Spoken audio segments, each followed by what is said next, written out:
नमस्ते भाइ। अब जहिले पनि मुसिन्छ यस्तै यात्रीहरूसँग किरण भाइ, तपाईँसँग म पनि भेट्न चाहन्थेँ होइन, र हात मिलाउँ होइन। अब विश्व साइकल यात्री नाम त नलिउँ, उसको कारणले गर्दा म धेरै मिसिएको कारणले गर्दा म अलिकति बाइक भएर बसेको हो। यस्तो नहोस्, यता साइकलमा हिँड्दा हुँदै उता फेरि 12 लाखको बाइकमा यता खुट्टाले हिँड्दा हिँड्दै फेरि यता बिवाइडी कार नहोस् होइन। त्यो भन्दै कस्तो भने म एउटा नेपाली हो, नेपालीलाई माया गर्छु होइन। अब उहाँकै उसले गर्दाखेरि तपाईँलाई कति दुःख भयो होला, के भयो होला, कति नाम सुन्नु पऱ्यो होला, पेनिङबाट हिँड्दै आउँदाखेरि कालिम्पोङबाट हिँड्दै आउँदाखेरि त्यो चाहिँ नहोस्। म कोलाब्रेसन चाहिँ हुनु मन थिएन, जस्तो मैले के गरेर सहयोग गर्न सकिनँ त्यही मन मानेर त्यही भएर तपाईँ छोटो मिठो भेट गर्दा भयो होइन। यो यात्रा निरन्तर होस्, बिचमा गएर होमसिक भयो, आयोडिन खान पाएन, यो खान पाएन भनेर नेपाल नफर्किनुहोस्, किनकि नुन भनेको जहाँ पनि पाइन्छ। नुन खाइसकेपछि गुण पनि लाउनुपर्छ, आयोडिन पनि।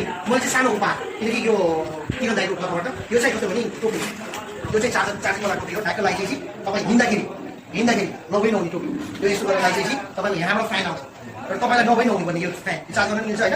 यो सोलर पावर पनि चल्छ तपाईँलाई गर्मीबाट मुक्त। मलेसिया र सिङ्गापुर गर्मी छ, थाइल्यान्ड पनि गर्मी नै हो, इन्डोनेसिया पनि गर्मी हो। यो चाहिँ चार्ज गर्न नि सोलर पावरबाट नि मिल्छ। मैले ढाका टोपी छोडिँदा चाहिँ पनि यो ढाका टोपी यो दाले यहाँ ढाका टोपी बेच्नै पर्छ। र यो मेरो शान्त मेरो मान टोपी लगाएको स्वागत छ। त्यसरी नै अरूहरूलाई यसरी ढाका टोपी लगाउँदाखेरि गाह्रो पाएको भाइ होइन, यस्तो चाहिँ फेरि नहोस् होइन। म एउटा चिज भन्न चाहन्छु दाइ, हजुर तपाईँ तपाईँलाई सबैले चिन्नुहुन्छ यो मलेसियामा होइन। म दाइ यो मान्छेहरूले भन्नुहुन्छ म धेरै त बोल्न आउँदैन दाइ, म बोलेर भिडियोमा पनि देख्नु भएको होला, धेरै बोल्न त आउँदैन, तर यो सास हुन्जेलसम्म पछाडि हो। त्यति चाहिँ भन्छु, अरू त केही भन्दिनँ।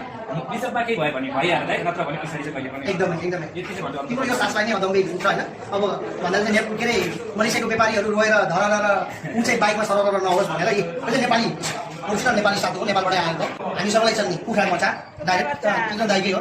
ट्याक्क तपाईँलाई कतै भात बुझेन भने ट्याक्क अहिले यहाँ गुलियो हुन्छ के भन्दै किन दाइ एकदमै यहाँ यो हो गुन्द्रुक र भटमासको अचार एकदमै। यो चाहिँ ट्याक्क मबाट हो। अनि यहीँभित्र सानो अब भन्ने पर्दाखेरि सानो ऊ छ है, यो सबै तपाईँलाई। अब तपाईँले के भनिदिनु छ कि अब हामी धेरैजना यात्रीहरूसँग साइकल यात्री म पहिलो यात्रा गरिरहेको छु होइन। अब एकजनाले बिगाऱ्यो भनेर अब एकजना गर्दाखेरि हाम्रो अलिकति नाम खराबहरू भइरहेको छ। हामीहरू त निस्वार्थमा हिँड्दा कतिजना साथीहरू पनि नाम पनि उहाँहरू निस्वार्थमा हिँड्नु नलागे भनेर 10 वर्षबाट पनि हिँड्नु भएको छ। 22-23जना मेरो पनि अब एक वर्ष पुग्नको लागि भर्खर अब 2 दिन मात्रै बाँकी छ।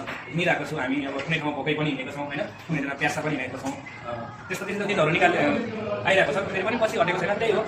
आगामी दिनमा पनि पछाडि चाहिँ हटिँदैन, त्यही हो। यो हजुरहरूले अब हजुरहरूमाथि चाहिँ अब त्यो अन्याय भएको होइन। तर म चाहिँ ट्राई गर्ने छु 100% मेरो 100% चाहिँ गरेर पछाडि चाहिँ हटेर यो शुभकामना तिमीलाई पनि छ है।